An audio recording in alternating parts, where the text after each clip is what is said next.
What was the angriest you ever saw him? Too many times. Man. Too many times. The times when he kicked the boot at Bex's head was a And you were in there? Crazy one. Yeah, that was crazy. What happened?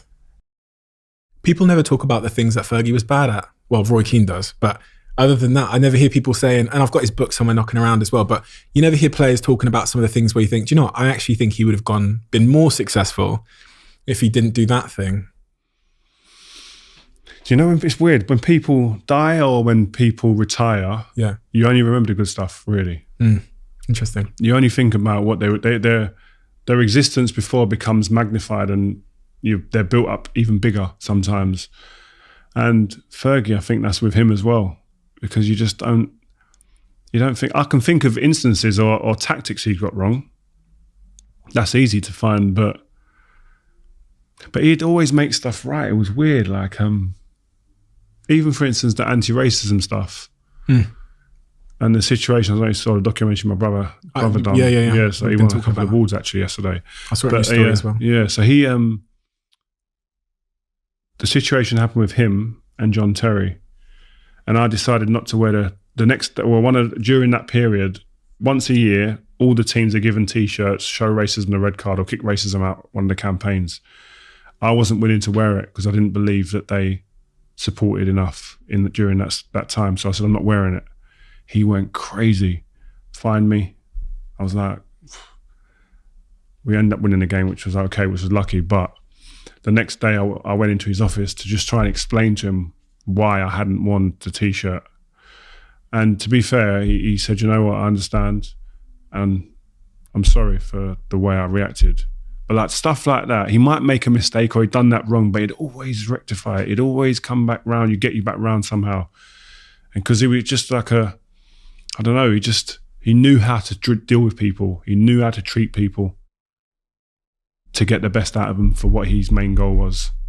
How'd you teach that? I don't know, man. That's I think that's something that's inside. Being able to deal with people, read people, treat your team. Do you know what I mean? So that they're running through brick walls for you. Because he'd come in a room and he'd say to you, you're not playing. And you'd want to scream and you'd be like, blood would be boiling.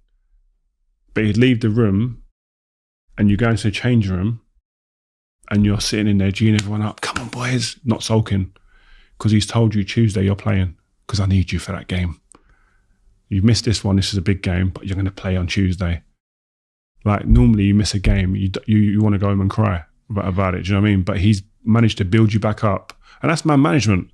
And in any industry, that's like a massive part of, again, the culture, but maintaining and sustaining a successful company or a successful football club. You need to be able to build people, pick them up, knock them down sometimes, but be able to keep them on that track with you. The contradiction I hear within like the story you recount of Sir Alex versus the one I see in the newspapers is you hear about the, kicking the football boot at Beckham and this guy who in the sidelines looks like he's out of control. But what you're describing is like super self-aware. Yeah, calculated. And he's actually pretending to be out of control when he needs to be. We used to talk about it all the time, especially me and Nemanja Vidic.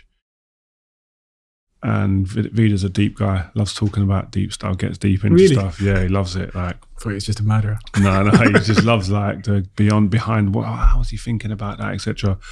We used to always talk about the manager, and like you look back and it's like everything he done was like calculated. Like the way he spoke on the TV, blaming the ref. So like, very rarely did he come on. He didn't come on TV and ever hammer none of the players individually. We could lose a game.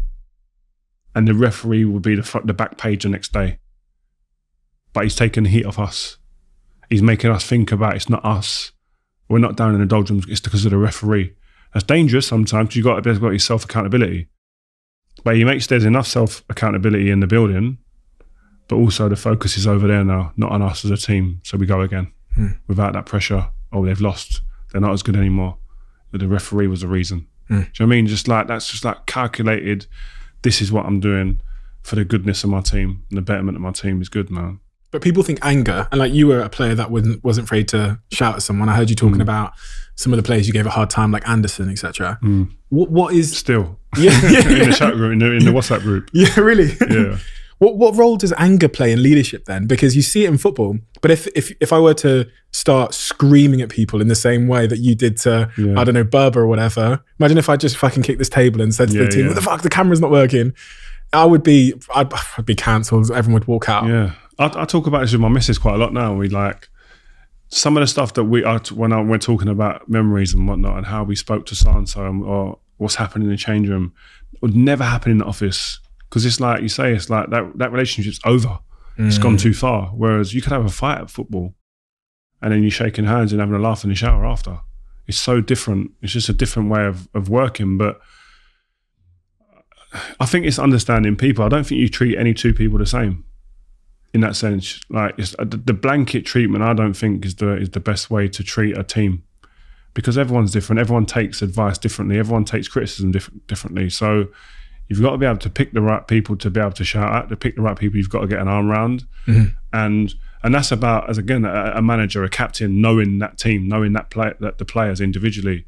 All this coming into work and ghosting everybody is mad. I don't get it. I don't think you can create that environment for success if you're going to come in and not know nobody. And that's another one of Sir Alex's great traits, is that he knew everything about everyone. Like if my granddad was in hospital once. Met my granddad probably twice in the players' lounge after a game. Knew my granddad's favourite drink, brandy. The flowers turn up at my mum's house. Do you know what I mean? It's like that stuff there. Then people are coming to work for you every day after stuff like that. It's little things, little details. Not any time out of your diary, really. His PA's probably done it all, but his name's at the bottom. It's like big. It's little percentages like that are just a key. It's funny because those little gestures help you know that he does care about you, regardless of what happens on the training ground or in the match. Fundamentally, he cares about you and wants you to do well. And he's, you know what I mean? You're not enemies, you are in. So I think by him setting that as the foundation, it's clear that having that as a foundation allows him to put pressure on in the right places, it seems. Yeah, and you're not his mate. Yeah. Either. Well, really? No, you're not his mate. I speak to him more now than I did when I played. Really? Because there was that line. And that he felt was always needed to be there, that we can have a little laugh here and there, but in the end of the day, I'm the manager. You guys do your thing there and have a laugh, etc. But then there's that line you don't go past. So, but he just got it right, and I think that's down to experience as well. He would have learnt that, and a lot of the guys used to say he was even crazier before you guys came, when he was younger. So he's obviously worked, he worked out as well. The new generation of player couldn't take that anger and that craziness like the old generation. Like probably my generation was probably the last generation that he could do that with. The next ones, the younger ones, the Andersons, the Nanis, the Ronaldos, etc. That's not the way that they don't respond as well to that type of criticism and anger and aggressiveness. What was the angriest you ever saw him? Too many times. Too many times. The times when he kicked the boot at Bex's head was a and you were in there? Crazy one. Yeah, that was crazy. What happened? It was mad. It was funny, man. It was actually funny. I've got to be honest. I can't lie. But the manager he kicked the boot in anger because he asked Bex to do something tactically that he didn't carry out, and he booted. And listen, anybody, I don't care what Ronaldo's playing today or Messi, wouldn't have hit the target the way he hit the target.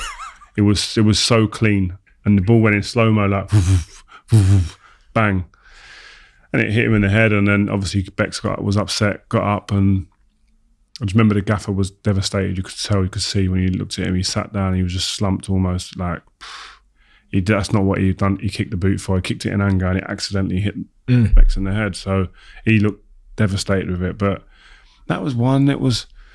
I had a few scrapes of him in terms of I didn't agree with things that he'd done a couple of times, and I was screaming, and he didn't take too well to it, and he lost it, and he just would go purple over the top of you and just spray you, screaming in front of you like that, like crazy. So, but he was he was never personal, which is why you respected it, and it kind of always was washed away because you knew that deep down he just wants you to do well. Do you know what I mean? It wasn't vindictive. It wasn't personal. Just do what I'm telling you to do, and you will win.